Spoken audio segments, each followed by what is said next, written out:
Hello everyone, welcome back to my channel. In today's video, we are also gonna cover a chapter which is the name as Merchant of Venice, which is written by William Shakespeare. So let's move on ahead, and if we talk about the Merchant of Venice, then the Merchant of Venice is one of the best comedy play written by William Shakespeare. ऐसा माना जाता है कि merchant of Venice एक बहुत ही अच्छा और महत्वपूर्ण प्ले है जिसे कि विलियम शेक्सपियर के द्वारा लिखा गया है. It is a 5 act play like the most of the Shakespeare play. इसमें भी टोटल 5 एक्ट हैं जैसे कि प्रत्येक विलियम शेक्सपियर के प्ले और ट्रेजेडीज़ में होती हैं. It tells the story of a merchant who called Antonio. ये स्टोरी में हमें पता चलता है कि एक व्यापारी के बारे में बात की जा रही है जिसका नाम एंटोनियो होता है. Who wants to help his friend Bassanio but has invested his money in the 3 trading ship. मतलब इस चैप्टर में कि हमें जनरली पढ़ना है कि 2 से 3 मेन कैरेक्टर्स हैं like Antonio, Bassanio and Shylock. Antonio एक अच्छा मनी लेंडर है वेनिस का, और बेसानियो उसका एक अच्छा फ्रेंड है जो कि उससे कुछ पैसा लेना चाहता है कर्ज के रूप में और उधार के रूप में. पर एंटोनियो ने अपने पैसे को इन्वेस्ट कर चुका होता है 3 ट्रेडिंग शिप्स में, जो कि अभी भी उनके शिप्स जो है वो अभी भी समुद्र में हैं.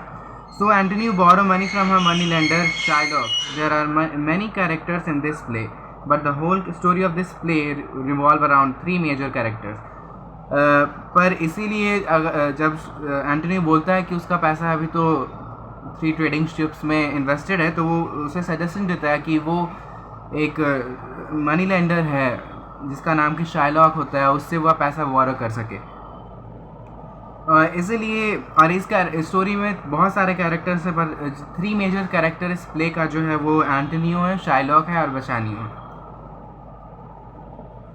And it is believe to have been written between 1596 to 1598. और इसे ऐसा माना जाता है कि इस प्ले को आपके 1598 से लेकर 1596 से लेकर के 1598 के बीच में लिखा गया है. The play has many themes. Of the theme most importants are.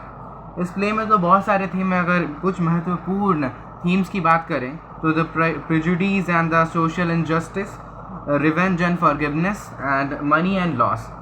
सो कुछ थीम्स अगर जो इम्पॉर्टेंट थीम्स हैं उनकी बात की जाए तो लाइक प्रेजुडिस और सोशल इनजस्टिस, और लाइक पहले भी किसी को जज कर देना और जो समाज में अहिंसा होती है उसके खिलाफ बात करता है ये play.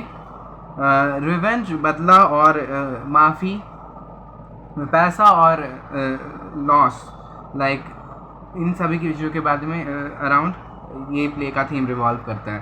The story of this play starts in Venice. अब वेनिस एक सिटी है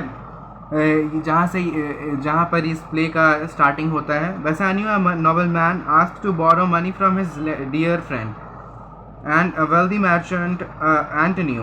अब बेसानियो जो कि एक मेजर कैरेक्टर है, जो कि जनरली इस स्टोरी में हमें ऐसा देखा गया है कि बेसानियो जो है वो he wants to court Portia. Portia is one of the highest of one and richest women whom he wants to marry with, but he has not that much money to court Portia. That's why he asked Antonio to give him some money, but he at that time he had not that much money, and he had invested all of his money in the 3 trading ships which were still on the sea. So he asked he was suggested by Antonio to borrow money from the money lender named Shylock. Antonio and Bassanio needs money to court Portia, a wealthy heiress who lives in the Belmont. अब यहाँ हमें पता चलता है कि जो Portia है वो बेलमॉन्ट में रहती है. Although Antonio does not have cash because his own money is all invested in number of trading ships. जैसा कि पहले कि हम बता चुके हैं, जो एंटोनियो का पैसा है उसने इन्वेस्ट कर चुका होता है 3 ट्रेडिंग शिप में which are still on the sea. So Antonio suggests that Bassanio secure loan from one of the city's money lender named as Shylock and name Antonio as a loan guarantor. और इसीलिए Antonio suggest करता है बसानियो को कि वो पैसा ले सकता है as a loan from Shylock, और एक गारंटर के नाम पे नाम दे सकता है वो एंटोनियो का. as the in the Belmont, Portia expresses sadness over the terms of her father, which stipulates that she must marry the man who correctly pick one of the 3 caskets that contains Portia's picture. अब इधर Belmont में जो Portia होती है उसके father के कुछ terms and condition है regarding the marriage of Portia. उसके फादर ने एक 3 कास्केट सेट रखा था जिससे कि वो उसके लिए एक करेक्ट लाइफ पार्टनर ढूंढ सके. अब इस कास्केट टेस्ट में अगर जो भी सूटर आता है to marry Portia, he has to solve the riddle of that particular caskets, in which he has to find Portia's picture. Like the 3 caskets are one of the 3 caskets that contains Portia's pictures to claim her hand in marriage. One of the casket is made of gold. पहला casket जो वो gold से है.